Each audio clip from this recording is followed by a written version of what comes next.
Hi friends, நம்ம channel சார்பாக எல்லாருக்குமே இனிய தமிழ் புத்தாண்டு நல்வாழ்த்துக்கள். இன்றைக்கி எங்களோட புத்தாண்டு பூஜையை பற்றின வீடியோ தான் இது. ஃபஸ்ட்டு நெய்வேத்தியம் பண்ணினோம். ஸோ நெய்வேத்தியம் சித்திரை 1 நம்ம கண்டிப்பாக அவல் நெய்வேத்தியம் தான் நம்ம பண்ணுவோம். ஸோ அவல் எடுத்துக்கலாம். ஸோ அவலில் கொஞ்சமாக பொரிக்கடலை போட்டுட்டு எள்ளு வறுத்து போட்டுட்டு கருப்பட்டி இல்லைன்னா மண்டை வெல்லம் அதை பாகு காய்ச்சிக்கலாம். பாலாக காய்ச்சிட்டு அதுக்கப்புறமா அதை வடிகட்டி ஊற்றிக்கலாம். 2-3 ஏலக்காய் தட்டி போட்டுக்கலாம். பாருங்கள், இதை அப்படியே ஊற்றி நல்லா கிண்டிட்டு கொஞ்சமாக தேங்காய் திருவலும் போட்டுட்டு அதுக்கப்புறமா ஒரு ஸ்பூன் நெய்யும் ஆட் பண்ணிவிட்டு ஸோ அப்படி நல்லா டைட்டாக நம்ம கிண்டி கிளறி வச்சிட்டோம் அப்படின்னா அவல் நல்லா சாஃப்டாக செட் ஆயிரும். ஸோ இதுதான் இன்றைக்கி பூஜைக்கான நெய்வேத்தியம். அதுக்கப்புறமா நைட்டே நாங்கள் கனி காணுதல் சொல்லுவாங்க இல்லையா?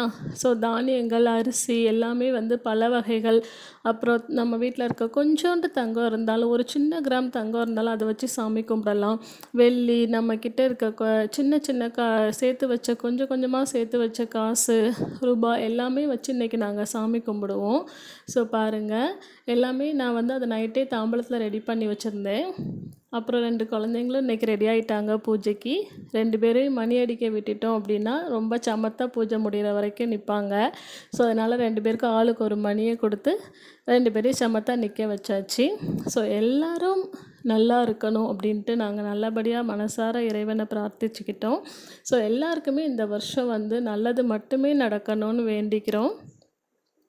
பாருங்கள், நான் இன்றைக்கி பல வகைகள் அரிசி, உப்பு, சீனி, பருப்பு, மஞ்சள், குங்குமம், அப்புறம் நட்ஸு, ஸோ இதெல்லாம் வச்சுருக்கேன். அப்புறம் வெள்ளி டம்ளரில் நாங்கள் பாப்பாலாம் சேர்த்து வச்ச உண்டியலில் சேர்த்து வச்ச காசெல்லாம் எடுத்து வச்சுருக்கேன். அவங்களுக்கு என்றைக்குமே யாருக்கும் இது குறைவில்லாமல் நிறைவாக இருக்கணும் எல்லாமே. அப்புறம் கண்ணாடி வச்சுருக்கேன். கண்ணாடியில் தங்க செயின் மாட்டியிருந்தேன். ஸோ காலையிலே இதை தான் என் குழந்தைங்க முதல்ல பார்த்தாங்க.